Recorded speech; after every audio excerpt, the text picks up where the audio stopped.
Ranbir. Welcome back.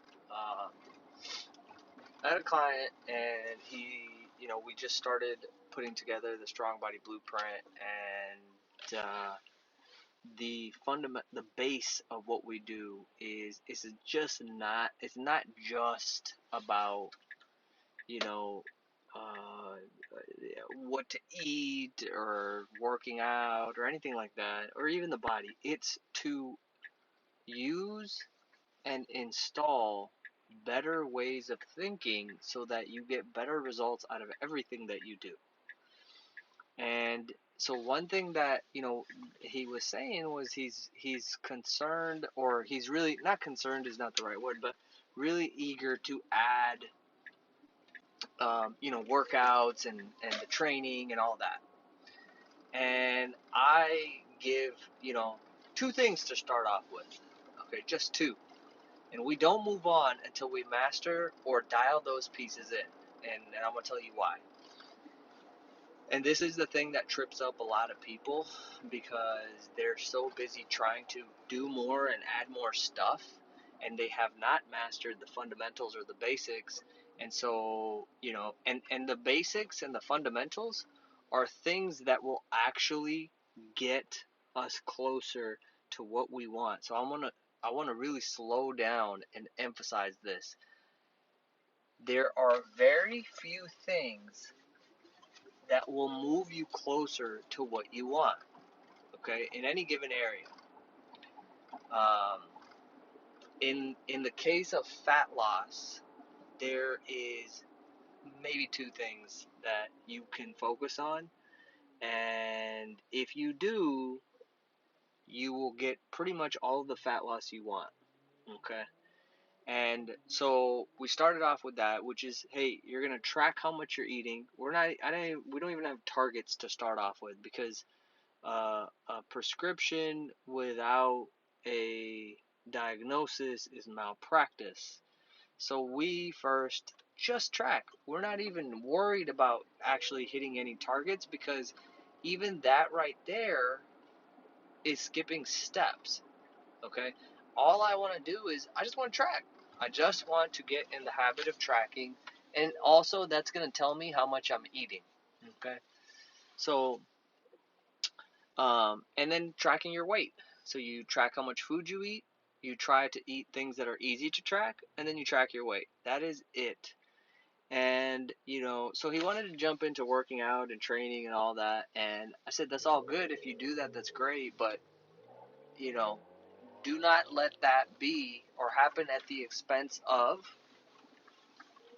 the the two things that we want to focus on. And so let me go over it real quick, why that's not a good idea and why it pretty much fucks up everybody.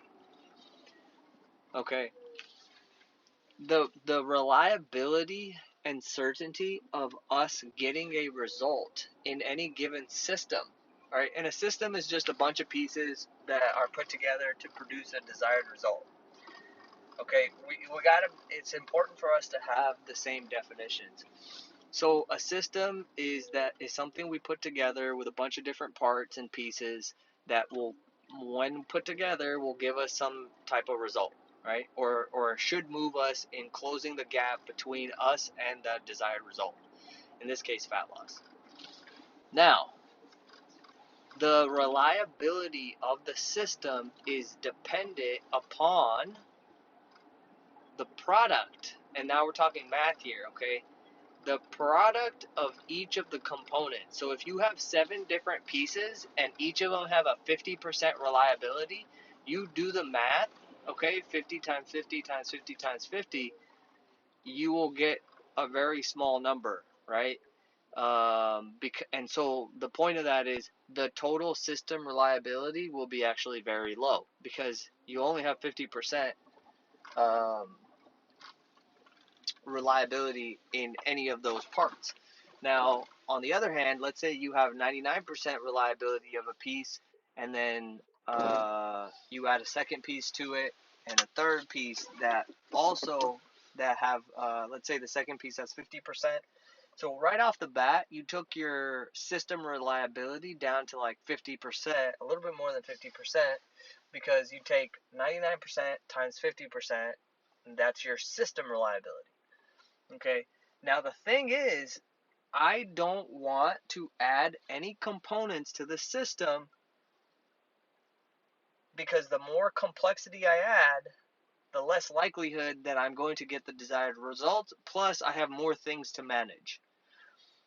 Where we want to focus on is the what parts are absolutely necessary, what components, and then when I have the bare minimum components that are necessary, then I go to the lowest percentage, okay? And in all cases, the lowest system reliability is going to be from the human behavior component, okay?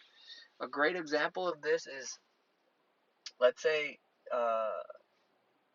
Nick Peterson always uses this example of, a light bulb. Okay, well, let's say you have a 70% chance that there's a fresh light bulb in there. Let's say that there's a 90% chance that the bill got paid, and when you flip the switch, it should turn on. You go 80 times 90, that's your percentage that if you flip the switch, the light should turn on, right? So understanding all these things, now that human behavior part is where things get a little bit wonky, because you paying the bill may not happen. It might have the lowest reliability because maybe you get upset and you forget and whatever, or you just forgot to pay it. Maybe somebody made you mad and whatever. Like, there's a lot of components to the human behavior part. And so what we want to do is go to the lowest part and raise that. Go to the lowest variable and raise that, because then if I can take the human behavior component or reliability higher, a lot of other things are just, they're much higher reliability, right? So in the case of losing fat, okay, your components are how many calories you're eating. I would add in there weighing yourself, right? Well, that would be the outcome, but like, tracking your daily weight. Then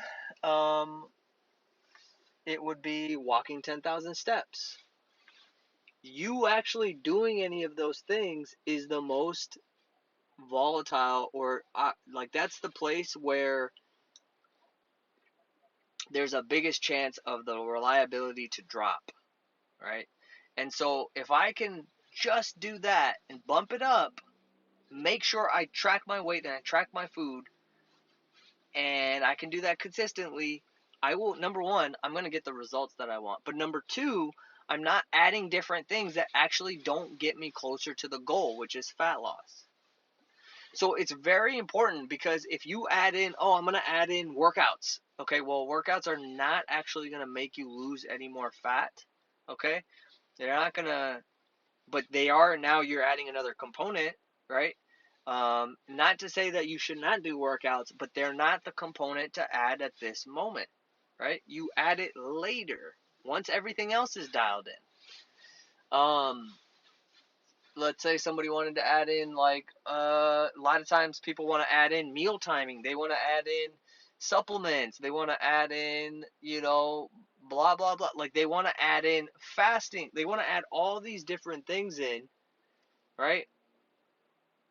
And now you can see the more components you have, the more, and you have your human behavior component in there, which is actually being able to do all these things. You see where people kind of get stuck. Now, if you can remove all of it and get to the bare bones and dial in the human behavior component, now you're going to be guaranteed to get results, and much faster than what most people do. So that's an important thing to understand in any endeavor, is like, can I find the bare bones things that move the needle, and then can I simplify and remove all extra variables so that I can really just hone in on first the human behavior component, And then, and maybe at that point, you might get all the results that you want. And you might not need to do anything extra. Very important to think about. Everybody just wants to do more, more, more, more, more. It's like, is the goal to do more, or is the goal to close the gap? Because more is not better. Better is better. All right. Let me know if that makes sense. As always, find me on Instagram, ranbir.sanghera. Tag me on any insights or things that resonated with you. And keep an eye out for enchiladaworkshop.com. It should be up pretty soon. It's how to eat enchiladas every day and stay ripped, or get ripped if you're not currently. So that's it for today. I'll talk to you later.